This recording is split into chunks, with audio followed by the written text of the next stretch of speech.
దొబ్బులు తినేవాడు దారిలో వెళ్ళాడు. దీన్ని ఇంకో రకం కూడా చెప్పొచ్చు, కానీ వీడియోలో అలా బాగోదు కాబట్టి ఇలా చెప్తున్నాను. దీనికి కరెక్ట్ గా సూట్ అయ్యేది ఎవడంటే మహేంద్ర భయ్ అనేది. ఎందుకంటే కొన్ని వీడియోస్ వాక్ స్వతంత్రం ఉంది యూట్యూబ్ లో, మనం నచ్చింది మాట్లాడొచ్చు, నచ్చింది చెప్పొచ్చు, కరెక్టే. కానీ అన్ని టాపిక్స్ మీద అది వర్కౌట్ అవ్వదు, అన్ని టాపిక్స్ మీద అది కరెక్ట్ కాదు, అన్ని టాపిక్స్ మీద మనం వీడియో చేయకూడదు. అంటే కొన్ని టాపిక్స్ సెన్సిటివ్ గా ఉంటాయి, లేదంటే కొన్ని టాపిక్స్ కాంట్రవర్షియల్ గా ఉంటాయి. సో అలాంటి టాపిక్స్ జోలికి మనం వెళ్ళకూడదు. నీకు ఎంత అనుభవం ఉన్నా, నువ్వు ఎంత పెద్ద యూట్యూబర్ అయినా సరే, కొంతమంది కొన్ని టాపిక్స్ టచ్ చేయరు. మీరు చాలా మంది గమనించుంటే వాళ్ళు అన్ని వీడియోలు చేయగలిగినా, వాళ్ళు ఏ వీడియో చేసినా సరే వాళ్ళకి రీచ్ వస్తుంది. కానీ కొంతమంది కొన్ని వీడియోలకు మాత్రమే పరిమితం అవుతారు. అలాంటి వాళ్ళే చేయాలి. వాళ్ళు ఏంటంటే కొంచెం స్క్రిప్ట్ రాసుకుని ఒక మంచి లైన్, లేకపోతే 1-2-3 సార్లు ఆ స్క్రిప్ట్ చెక్ చేసుకుని దాంట్లో ఏమైనా స్ట్రాంగ్ పాయింట్స్ ఉన్నాయా, ఏమన్నా వేరే ఉన్నాయా అని చెప్పి ఆ స్క్రిప్ట్ ప్రకారం ఆ వీడియోస్ చేస్తారు కాబట్టి సో అవి కరెక్ట్ గా ఉంటాయి. ఎందుకంటే ఆ స్క్రిప్ట్ లో రాసుకున్నప్పుడు మనం రాసుకుంటాం. ఒకవేళ దీంట్లో ఏమైనా స్ట్రాంగ్ వర్డ్ వచ్చింది అనుకో, అబ్బో ఇది ఇలా మాట్లాడితే గైడ్లైన్స్ గానీ అవ్వచ్చు, లేదంటే ఏదైనా కాంట్రవర్షియల్ అవ్వచ్చు అని చెప్పి మనం ఏం చేస్తాం, ఆ వర్డ్ని రాసేస్తాం, తీయడం లేదంటే మార్చడం ఏదో చేస్తాం. కానీ మనోడు ఏంటంటే కూర్చుంటాడు, కెమెరా ఆన్ చేసుకుంటాడు, చెప్పేస్తాడు, అంతే నోటికి వస్తాయి. సో అలాంటప్పుడు ఏమవుతుందంటే మాటలు తూలిపోతాం అనమాట, తొలిపోయినప్పుడు ఏమవుతుందంటే ఇంకెలాగా దోల తీరిపోద్ది. కాంట్రవర్సీ అయిపోయిందా? మామూలుగా కాదు, ఒక రేంజ్ లో అయింది ఇది. అంతా ఇంత కాంట్రవర్సీ కాదు, ఒక రేంజ్ లో కాంట్రవర్సీ అయింది ఇది. రీసెంట్ గా ఇలాగే నోటి తోలతోటి స్టాండప్ కామెడీ పేరుతోటి డాక్టర్ కామెడియన్ జీవితాలు నాశనం అయిపోయినాయి. డాక్టరేట్ పోయిందా? ఎంత కష్టపడి చిన్నప్పటి నుంచి చదువు ఉంటది. ఒక్క మాట, 4 గోళ్ల మధ్యన మాట్లాడే మాట వేరు, పబ్లిక్ లో యూట్యూబ్ లో మాట్లాడే మాట వేరు. నేను ఆల్రెడీ నా ఛానల్ దాని గురించి ఒక వీడియో చేసిన, ఆ వీడియోలో కూడా నేను ఇదే చెప్పాను. 4 గోళ్ల మధ్యన మాట్లాడిన మాటలా ఉండదు సోషల్ మీడియాలో మాట్లాడిన ఏ మాట అయినా సరే. సో వాళ్ళ జీవితం పోయిందా? ఆ కమెడియన్ లైఫ్ పోయిందా? ఆ అమ్మాయికి డాక్టరేట్ క్యాన్సిల్ చేస్తారా? ఇప్పుడు ఏం చేస్తుంది? నలుగురిలో తలెత్తుకోగలదా? లేదు. కుదరో మాట వదిలేసి నేను ఆ మాటను వెనక్కి తీసుకుంటున్నాను అంటే కుదరదు. యూట్యూబ్ అనే ప్లాట్ఫామ్ లో, యూట్యూబ్ అనే కాదు, సోషల్ మీడియా ఏ ప్లాట్ఫామ్ లో అయినా సరే నువ్వు ఒక మాట వదిలావంటే అది రామబాణంతో సమానం. అంతే, అది ముందుకు వెళ్ళడం తప్పితే వెనక్కి రాదు. నువ్వు అనేసిన తర్వాత దాన్ని వెనక్కి తీసుకుంటాను అంటే కుదరదు. దాని గురించి వీడియోలు చేసావు, కరెక్టే. ఎలాంటివి చేసావు? కనీసం పశ్చాత్తాపడుతున్నట్టు, అదే అన్నాను, అరే నేను కొంచెం తప్పు చేశాను అన్న ఫీలింగ్ తో చెప్పినట్టు ఉందా ఆ మాట? నువ్వు చెప్తున్న సారీ మాట అస్సలు ఎంత కూడా లేదు వీడియోలో. ఆ వీడియోలో ఎంత కూడా నువ్వు సారీ చెప్తున్నట్టు, అరే ఈ ఫీల్ అయ్యి సారీ చెప్తున్నట్టు రా, సరే ఏదో అయిపోయింది అనుకుని ఎదుటో జాలిపడాలి. మనం చెప్తే, అంటే స్క్రిప్ట్ యాక్ట్ చేయడం కాదు, మనం చెప్తే జాలిపడాలి అవుతాడు. అరే పాప మీద అని అంటాడు, సారీ తప్పు అయిపోయింది అంటున్నాడు, ఇంకెందుకు అని చెప్పి వదిలేయాలి. నువ్వు అసలు చెప్తున్నట్టే లేదు దాన్ని. అది కూడా ఏదో ముష్టి పాడేసినట్టుగా, అయితే నన్ను తీసుకుంటున్నానులే అన్నట్టుగా మాట్లాడుతున్నావు. కెమెరా వైపు స్ట్రైట్ గా చూడట్లేదు నువ్వు, అటు ఇటు చూసుకుంటూ. అంటే అది నీ మేనేజర్ అవ్వచ్చు, కానీ అటు ఇటు చూసుకుంటూ సారీ చెప్తున్నప్పుడు కనీసం సారీ చెప్పినప్పుడు అయినా కెమెరా చూసి చెప్తున్నావా? సారీ కూడా కాదు, అది సారీ చెప్పలేదు అసలు. నువ్వు ఎక్కడ కూడా వీడియో మొత్తం చూసి నేను ఎక్కడ సారీ కూడా చెప్పలేదు. మాట వెనక్కి తీసుకుంటున్నానులే అంటున్నావు, కానీ సరే మా అన్న మాట వెనక్కి తీసుకున్నాను, సారీ, ఇంకెప్పుడు ఇలాంటి మాటలు మాట్లాడను అని చెప్పి నన్ను క్షమించండి వీలైతే అని చెప్పి ఒక్క మాట అంటే అయిపోద్ది, ఎండ్ ఆఫ్ ది మ్యాటర్, అయిపోద్ది స్టోరీ. పైగా ఇంకోటి ఏంటంటే చెప్పనా, ఒక మనిషికి ఏదైనా సరే ఒక చిన్న గొడవ అయింది అనుకోండి, ఒక మనిషికి వాళ్ళిద్దరిని ఎంత త్వరగా వీలైతే అంత దూరంగా పంపించేయాలి అక్కడి నుంచి. లేదంటే మనం ఏదైనా సమస్యలో ఉన్నాం అనుకోండి, ఆ సమస్య నుంచి ఏదన్నా గొడవల దగ్గర కానీ ఏదైనా ఉన్నాం అనుకోండి, ఏదైనా గొడవలాగా ఉన్నాం అనుకోండి, అక్కడి నుంచి ఎంత త్వరగా వీలైతే అంత త్వరగా బయటకు వెళ్ళిపోవాలి. అక్కడ ఏమవుతుందంటే మాట పెరిగిపోద్ది, నానా రకాలుగా మాటలు వచ్చేస్తాయి. మనిషికైనా సరే ఏదైనా వస్తువు విషయాలు, ఏదైనా గొడవ వచ్చిన సరే, ఏదైనా కార్ పార్కింగ్ చేశారు, అక్కడ చిన్న గొడవ అయింది, అక్కడ ఏదో 2 మాటలు చెప్పేసి వెళ్ళిపోవాలి అంతే. అంతేగాని మనం అక్కడే నుంచున్నాం అనుకో, ఏమవుద్ది, వాదన పెద్దదైపోద్ది. సో నువ్వు ఈ కాంట్రవర్సీ మాట్లాడేసావు, వీడియో ప్రైవేట్ లో పెట్టేసావు, అయిపోయింది. నెక్స్ట్ మినిట్ ఇది వైరల్ అయిపోయింది, నీకు అర్థం అయిపోయింది, నువ్వు మాట్లాడింది రాంగ్ అని కామెంట్ సెక్షన్ లో చెప్తున్నారు, నీకు బయట వాళ్ళు చెప్తున్నారు, నీకు కూడా చాలా మంది చెప్పారు, నువ్వే వీడియోలో చెప్పావు. నేను కూడా ఏం మాట్లాడలేదు, నువ్వే నీ వీడియోలో చెప్పావు. కాబట్టి అప్పుడు నువ్వేం చేయాలి? నీ స్టెప్ ఏంటి? అప్పుడు నువ్వేం చేయాలి?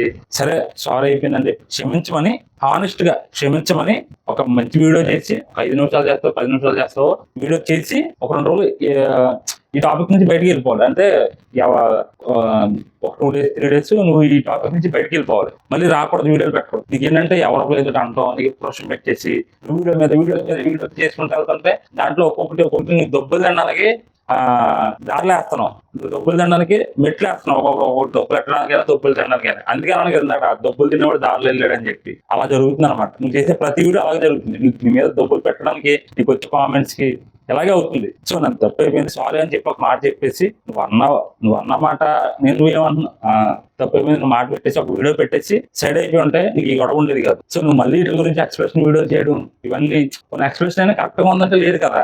నా ఎవరైనా సరే నేను అన్న మాటలు అంటున్నారు కానీ నా కాంటాక్ట్ ఏంటో అర్థం చేసుకోవట్లేదు, అక్కడ నేను ఏం చెప్పాలనుకుంటున్నాను అర్థం చేసుకోవట్లేదు అనుకుంటే నువ్వు అర్థమైనా చెప్పలేదు కాబట్టి అర్థం చేసుకోవట్లేదు ఎవరు. నువ్వు అర్థమైనా చెప్పి ఉండాల్సింది. సో ఈ పదాలైనా వాడకుండా ఉండాల్సింది. నేను అదే చెప్తున్నాను కదా, స్క్రిప్ట్ ఎప్పుడైనా సరే స్క్రిప్ట్ రాసుకుని చెప్తే బాగానే ఉంటది ఇలాంటి మ్యాటర్లో నేను చెప్పేది.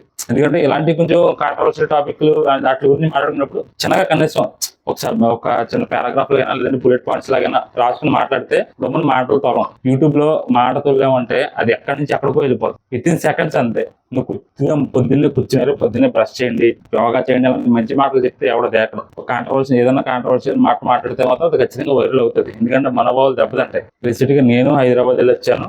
శనివారం మార్నింగ్ వచ్చాను హైదరాబాద్ వెళ్ళి. అక్కడ నా ఫ్రెండ్స్ ఉన్నారు, వాళ్ళు జాబులు చేసుకుంటున్నారు, ఎక్కడి నుంచి వెళ్ళి అక్కడ బతికిన వాళ్ళు ఉన్నారు, బతుకుతున్నారు. అంటే విసిట్ మాట్లాడాలంటే ఛాలెంజింగ్ గా లేదంటే ఏంటంతో పని. ఇదే ఇష్యూలో ఇంతకు ముందు ఫ్యాషన్ అవుట్ గణేష్ బ్రో కూడా ఒక మాట అన్నాడు. తన ఇంటర్వ్యూ చూసాను నేను. ఇంటర్వ్యూ చూసినప్పుడు ఏమన్నాడంటే ఇక్కడే ఉంది బ్రో హైదరాబాద్ లో మూసిన తప్ప అని చెప్పి అన్నాడు. ఆ వీడియో ఎవరైనా చూడకుండా ఉంటే చూడండి, ఇక్కడే ఉంది బ్రో మూసిన తప్ప అని చెప్పి ఒక పాడ్కాస్ట్ లో అన్నాడు. ఆ పాడ్కాస్ట్ పేరు నేను చెప్పను కానీ ఆ పాడ్కాస్ట్ లో అన్నాడు. నేను చూసాను అది. అప్పుడు నాకు అనిపించింది ఏముంది అన్నప్పుడు మరి ఇక్కడికి వచ్చి ఎందుకు బతుకుతున్నారు హైదరాబాద్ వెళ్ళి. సారీ, ఏముంది అన్నప్పుడు హైదరాబాద్ వెళ్ళి ఎందుకు బతుకుతున్నారు, హైదరాబాద్ ఎందుకుంటున్నారు, ఏం లేనప్పుడు వెళ్ళిపోవచ్చు కదా. అంటే నువ్వు ముందు ఏ కాంటాక్ట్ అయినా అనొచ్చు. ఇక్కడ ఏముందంటే మరి అక్కడే కదా లైఫ్, అందరూ లైఫ్ లీడ్ చేస్తుంది అక్కడే కదా. సగం మంది ఏపీ నుంచి వెళ్ళినా బీహార్ నుంచి ఎక్కడికి వెళ్ళినా సగం బతుకుతున్నా ఆ హైదరాబాద్ మీదే కదా చాలా మంది బతికేది.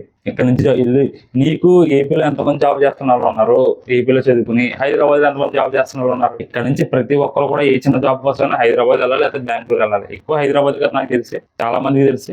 అలాంటప్పుడు మనం మాటలు కొంచెం ఆలోచించుకుని మాట్లాడాలి. సో నువ్వు చేయాల్సిన పని ఏంటంటే ఒకటే. ఈ వీడియోలో కానీ పెద్ద సాగదీ తెలుసుకోలేదు. నువ్వు చెప్పాల్సిన మాట ఒకటే, అదేంటంటే మహేంద్ర బ్రో సారీ అనేది పర్ఫెక్ట్ గా చెప్పుంటే ఇది ఇంత కాంట్రవర్షియల్ అయ్యేది కాదు. నువ్వు ఒకవేళ మాట్లాడేటప్పుడు కొంచెం ఆలోచించి మాట్లాడుంటే అవును నీకు ఒక ఫైర్ వచ్చింది మాట్లాడేసావు. నేను అదే నా ఆవేశంలో మాటలు మాట్లాడకూడదు, ఇలాగే తోలు తీరిపోద్ది మాట్లాడితే. కాబట్టి ప్రతి మాట ఆలోచించుకుని మాట్లాడాలి. ఇప్పుడు నాలాంటి అయితే నిన్న మొన్న అయితే పెట్టాడు కాబట్టి ఏదో మాట్లాడేసాడు అనుకుందాం. నువ్వు ఎప్పటి నుంచి యూట్యూబ్ లో ఉన్నావు? నుంచి 5 years 6 years నుంచి యూట్యూబ్ లోనే కదా రన్ అవుతున్నావు. ఇక ఆ మాత్రం తెలియట్లేదా ఏ మాట మాట్లాడకూడదు, ఏ మాటలు మాట్లాడొచ్చు అనేది కొంచెం ఆలోచించుకుని మాట్లాడాలి మాట్లాడేటప్పుడు. సో ఇలాగే తోలు తీరిపోద్ది. అసలు నీకు నీ కేఫ్ గురించి స్కాములు ఇలాంటిట్లో నువ్వు ఉన్నావు. నీ మీద ఇప్పటికే బ్యాడ్ ఇంప్రెషన్ పడింది. అక్కడ బ్యాడ్ ఇంప్రెషన్ పడి అక్కడ నువ్వు ఉండలేక సంథింగ్ ఏం జరిగిందో మనకి తెలియదు. నువ్వేమైతే అన్నది ఏంటంటే నేను ప్రీమియర్ గట్లకి అందుకోలేకపోతున్నాను, నాకు అక్కడైతే కొంచెం కంఫర్ట్ గా ఉంటుంది అని చెప్పి నువ్వు హైదరాబాద్ షిఫ్ట్ అయ్యావు. మరి దానికో వేరే రీజన్ అనేది ఎవరికి తెలియదు, అది నీకు మాత్రమే తెలుసు. షిఫ్ట్ అయ్యావు, ఓకే బాగానే ఉంది. ఈ లోపల మళ్ళీ అది జరిగి ఇంకా 3 months కూడా అవ్వట్లేదు అనుకుంటా ఆ కాంట్రవర్సీ జరిగి నీ కేఫ్ గురించి. మళ్ళీ ఇదో కొత్తది. ఎందుకు అడ్డం లేనుకుని నెత్తి మీద తీసుకుంటావు ఎందుకు అనవసరంగా. మాట అనేసిన తర్వాత ఒక్కసారి నువ్వు ఒక తప్పుడు మాట అన్నావంటే దానికి సరైన సారీ చెప్పాలి. ఒకవేళ నువ్వు సరైన సారీ చెప్పకుండా ఒక 100 సార్లు నువ్వు 100 వీడియోలు పెట్టినా నీ మీద నెగిటివిటీ ఇంత కూడా తగ్గదు, ఇంకా పెరుగుతుంది. ఆ మాటలో నువ్వు ఏంటంటే ఏదో ఒక మాట తోలుతావు. ఆల్రెడీ ఒక మాట తోలే నువ్వు హైదరాబాద్ నుంచి ఆంధ్ర వాళ్ళు మింగేయండి అని వాడు. అది ఎలా ఉంటది, నిన్నాలో ఒక వైపు నిన్ను అబ్బా ఇది అసలు రూపమానంగా ఉన్నట్టుగా వీడియోస్ వస్తాయి, అవునా కదా. కాబట్టి కొంచెం ఆలోచించుకుని మాట్లాడాలి. ఎవరైనా సరే యూట్యూబ్లో ఒకవేళ ఈ వీడియోలో ఎవరైనా కంటెంట్ క్రియేటర్ గా చూస్తుంటే కొంచెం ఆలోచించి మాట్లాడండి. ఈ పద అక్కడ మాట్లాడితే వాడొచ్చా లేదా అని. అవసరమైతే ఎడిటింగ్ లో తీసేయండి, అక్కడ ఏదైనా మొక్క యాడ్ చేయడం లేదంటే ఏదైనా బీప్ పెట్టడం అలాంటి చేయండి, అంతేగాని డైరెక్ట్ గా అలా పెట్టేకండి గబుక్కున. చాలా గొడవలు అవకాశం ఉంది. సో మహేంద్ర బాబు కాంట్రవర్సీ అయితే ఇప్పుడప్పుడే ఆగదు, అది కొంచెం కంటిన్యూ అవుతుంది. నువ్వు చేయాల్సింది ఏంటంటే ఒకటే, నువ్వు పర్ఫెక్ట్ గా సారీ చెప్పి నాకు తప్పు అయిపోయింది అనడం తప్పే. సారీ తెలంగాణ వాళ్ళైనా ఆంధ్ర వాళ్ళైనా అందరూ ఒకటే కాబట్టి సారీ, ఇంకొకసారి అంటే మాట్లాడను ప్రామిస్ చేస్తున్నాను అని చెప్పి ఒక వీడియో చేసి డీసెంట్ గా నువ్వు సైడ్ అయిపోయావు అనుకో, నిన్ను ఎవడికి ఎలా కూడా ఎవడో పట్టించుకోడు. తర్వాత నీ వీడియోలు నీయే. ఇంకోటి ఏంటంటే బ్రదరు, నువ్వు ఇలాంటి టాపిక్స్ గురించి మాట్లాడకుండా ఉండడమే మంచిది. నీకు బెస్ట్ గా సెట్ అయ్యిందంటే మూవీ రివ్యూస్, నీకు బెస్ట్ గా సెట్ అయ్యిందంటే నీ కంఫర్ట్ జోన్ లో నీకు కొంచెం కాంట్రవర్సీ లేకుండా బెటర్ అయిన వీడియోస్ ఏంటంటే మూవీ రివ్యూస్ చెప్పడం, ఫ్యాక్ట్స్ చెప్పడం, లేదా ఇంకా కొత్త ఛానల్ స్టార్ట్ చేసుకున్నావు కాబట్టి అట్లు ఇలాంటి కాంట్రవర్సీ టాపిక్ లో కొంత నువ్వు దూరకుండా ఉంటేనే మంచిది. ఎందుకంటే చూసావు కదా నీ మీద నెగిటివిటీ ఎలా వస్తుందో, నువ్వు మాటలు బట్టి నీకు నెగిటివిటీ ఎలా వస్తుందో. గబుక్క నీకు ఆ ఒక్క ఏదైనా మాట్లాడావు అనుకో, ఆ మాట చాలా యూట్యూబ్ లో చాలా సర్కిల్ అవుట్ అవుతుంది, నీకు బ్యాడ్ నేమ్ వస్తుంది. కాబట్టి ఇలాంటి మాటలు మాట్లాడుకుంటే మంచిది. ఇది నేను ఈ వీడియోలో చెప్పాలనుకుంది ఏంటంటే, మహేంద్ర బాబు అయితే చేసింది అయితే రాంగే. అలా మాట్లాడకూడదు మాక్సిమం మాట్లాడకూడదు కూడా కాదు, మాట్లాడకూడదు. మనం అక్కడికి వెళ్ళి అక్కడ బతుకుతూ అలాంటి వాళ్ళని అనడం కరెక్ట్ కాదు. సో అదైతే నేనైతే డిసగ్రీ చేస్తాను, కరెక్ట్ కాదు అదైతే. అసలు నువ్వు ఈ వీడియోలో ఏం చెప్పాలనుకున్నావు అని ఎవరికైనా డౌట్ ఉంటే, ఎంత పెద్ద యూట్యూబర్ అయినా సరే, ఎలాంటి వాళ్ళైనా సరే, యూట్యూబ్ లో మాట్లాడేటప్పుడు అంటే ఆన్ కెమెరా మాట్లాడేటప్పుడు, అది పబ్లిక్ లో పెడదాం అనుకున్నప్పుడు కొంచెం ఆచితూచి మాట్లాడాలి. నువ్వు పెద్ద యూట్యూబర్ కదా, నీకు ఎక్కువ మంది సబ్స్క్రైబర్స్ ఉన్నారు కదా అని చెప్పి నువ్వు చెప్పింది రైట్ అనుకోవద్దు, రైట్ అవ్వదు. జనాల మైండ్ సెట్ లోకి ఎలా వెళ్తుందో నీకు తెలియదు. కాబట్టి కొంతసార్లు ఆలోచించుకుని మాట్లాడాలి ఇలాంటి టాపిక్స్ గురించి మాట్లాడే ముందు. లేదంటే అసలు చేయకపోయినా నష్టం ఏమి లేదు.